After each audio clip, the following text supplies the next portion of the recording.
years, so he's very, very comfortable and very strong. It's 6 years Manny Pacquiao's been fighting at welterweight, so I think they're very comfortable at this weight. Light middleweight was just about proving a point, collecting another belt, but welterweight, as you say, is his natural weight now. It is his natural weight, and I think that's what's good. It's also Manny Pacquiao's natural weight. He's been there for 6 years, so you're getting them both. Nobody's giving away weight or strength. A little bit on height with Manny Pacquiao, but they're both very evenly matched. They're a 6-weight world champion, a 5-weight world champion. It really is phenomenal that they have come together to fight at this time. It's not often we see it when they're both still pretty much in their prime, still world champions, and they're going to fight. When you measure greatness, longevity has got to be a crucial factor, hasn't it? The fact he's been so consistent for so many years. But you're talking about 20 years. He hasn't been beat since he was an amateur in the semi-finals of the Olympics a long, long time ago. That takes an amazing great deal. And to be honest, there's only a couple of fights come a little bit close. De La Hoya, Jose Luis Castillo. That's really the only fights that have been anywhere near close. Other than that, he's beat great champions and beat them well. People like Manuel Marquez, he may look like a novice in there. He beat him, so easily. He's won 24 world title fights, but he needs this, doesn't he? Because a lot of the time he seems to win out of sight, and every great champion needs a great rival. I don't think he could go through his career with such a great record without somebody saying, you never fought Manny Pacquiao, because that would always rankle him. He's a great champion, and he wants to be known as the best ever. Certainly, he wants to be up there with the great names of Sugar Ray Robinson and Sugar Ray Leonard. But he's went through the weights, and he's went through them so well, up to light middleweight, back down to welterweight. He really has had a phenomenal career. You mentioned the fact he has struggled once or twice. De La Hoya's aggression, Jose Luis Castillo, when he had very bad hands, I believe. He got caught by Shane Mosley, but some people say he struggled with southpaws, left-handed fighters in the past, as Manny Pacquiao is. No, not really. I mean, he stopped fighters Victor Ortiz, Roberto Guerrero, who beat Chamba Mitchell, Zab Judah, who's used as a sparring partner in this fight. He's been in, if you look through the southpaws, he hasn't really struggled with any of them particularly badly. And some very good names up there, some good champions. And if you look right through his career, it is, you could almost say legend after legend when you're looking at the Cottos and the Oscar De La Hoya, some great names. What can we read into the fact that he sparred with DeMarcus Corley and Zab Judah for this fight, former opponents? Well, I think he just wants to prepare the best he can. He knows he's got a tough fight, and he knows Manny Pacquiao brings speed to the equation, throws lots of punches. I think Manny Pacquiao is a little bit different from anybody he's ever fought, and I think that's why this fight's so exciting. That's why this fight is bringing so much attention, and the public want this fight so bad, because Pacquiao is the one man I think people think can beat him. How highly do you rate him? You've seen all the greats over the years. Assuming he wins and looks impressive against Manny Pacquiao, no formality, how highly do you rank him? At times he's frustrated me as a pundit, as a fan, because sometimes I think he's done enough. He hasn't pushed the boat out enough. Great fighters like Sugar Ray Leonard, would give you everything, would give you a really good finish. He hasn't done that. He's picked a very smart way.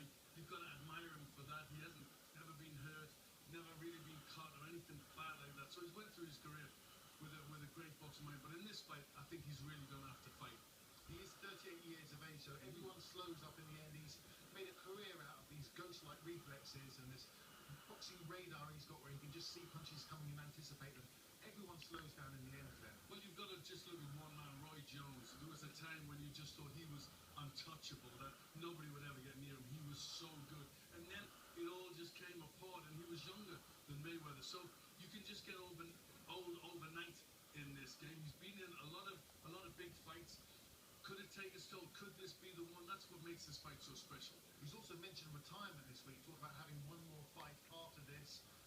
Is that realistic? Is that just maybe the pressure gets into him a little bit, and then when the fight is out of the way, he'll fancy a few more? I don't think he's going to go on for that much longer. I think that 50-0 is a mark. He beats Rocky Marciano, and I think that's a figure, where he could say he's the best fighter of all time, and people might believe that.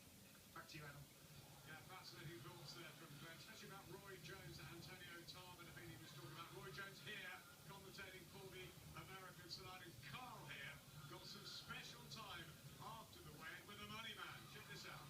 For 19 years as a professional, I wouldn't be where I'm at if it wasn't the support from the fans. If you got there with a lot of hard work and dedication as well, let's be honest. Yes. I pushed myself to the limit. I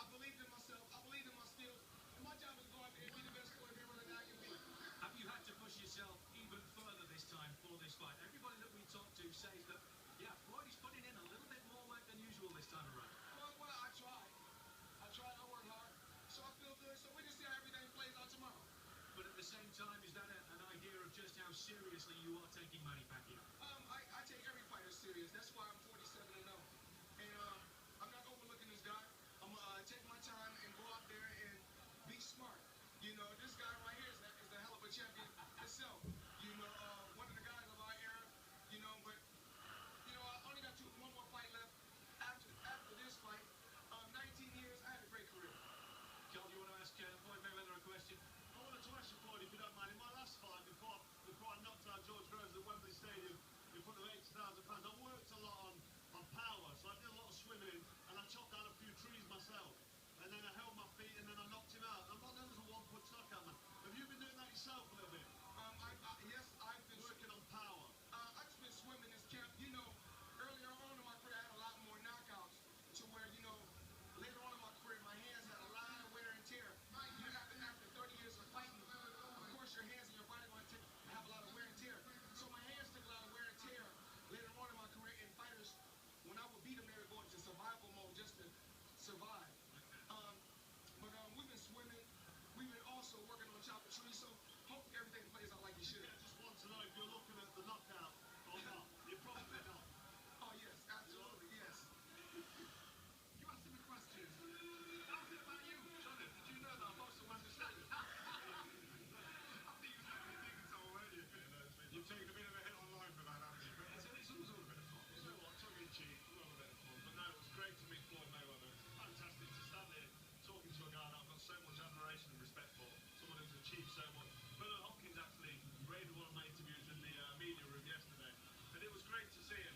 A lot of stuff said over the social media was talking about social networks and, you know, promoting the fight online, and it's a massive part of it. But people say a lot of stuff, and then you meet them and they're fine to your face, like Hopkins was yesterday. But Floyd Mayweather, I mean, I don't think he gets too involved in stuff. It's mainly all about the money and promoting stuff and winding people up. And I think that's why there's a lot of people here that want to see him in a hard fight, and a lot of money's gone packing out. I tell you what, Carl, I actually thought the question was good about the swimming and the chopping trees, the power. I think that's what he's going to come in for. He looked phenomenal, didn't he, on the scales. But, you know, later on in his career now, at 38, the legs starting to slow a bit. Maybe he is going to go for some of the legs. That's why legs on in the career. I mean, I know it's a cliche, and it's a film, it's Hollywood, Rocky 6. When you slow down as you get older, you can't do the sprints as well. You can't do the short, sharp stuff. So you tend to plant your feet a little bit, and you start smacking a tractor tire with a metal baseball bat, which is what I was doing, or chopping trees. And instead of running because you're joined, you take to the swimming pool. Did you do that? That's what he's done. What you do is as you get older, you start to compensate. You don't try and train like you did when you was 20 or 18. Your joints start to, you get up, it's too painful, he's actually doing it. So he'd have gone through something to tell him, you know what, I've got to change it a little bit here. You've probably done the same. Definitely, yeah. A lot of fighters do as the ages progress. I mean, we've seen Hopkins adapt so much. He's almost a jab and grab nurture now. It's not entertaining anymore. But the guy's 50.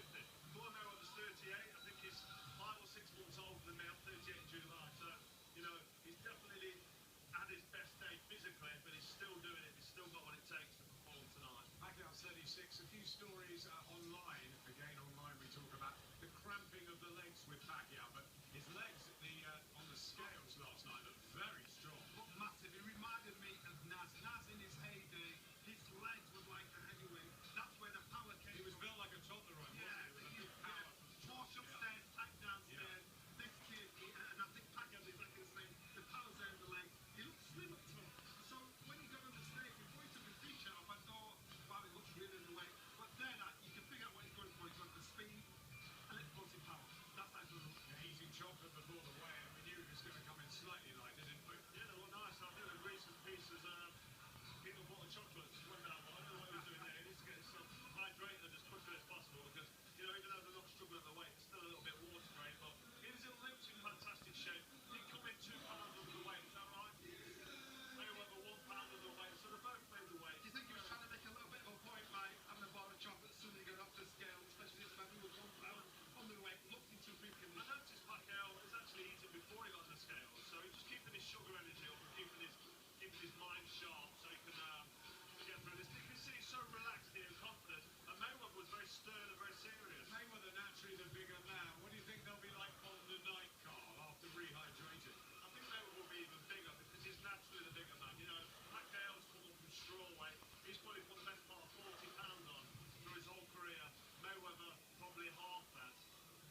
been the underdog Pacquiao. So that's why, again, I think it's another great motivation for him. And he says that he likes being the big side, he likes being an underdog because it put a new lease of life in his career. Well, remember what he did to Oscar De La Hoya, and no one really predicted that. And De La Hoya maybe, that the way old overnight possibly. He can't take away what Pacquiao did.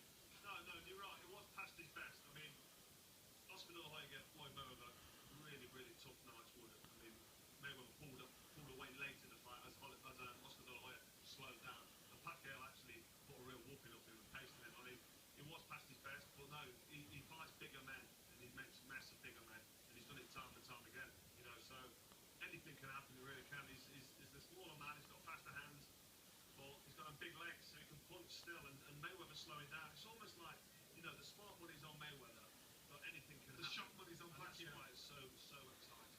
So exciting, isn't it? More live action coming up for you now, and it features another unbeaten man in Southpaw, Chris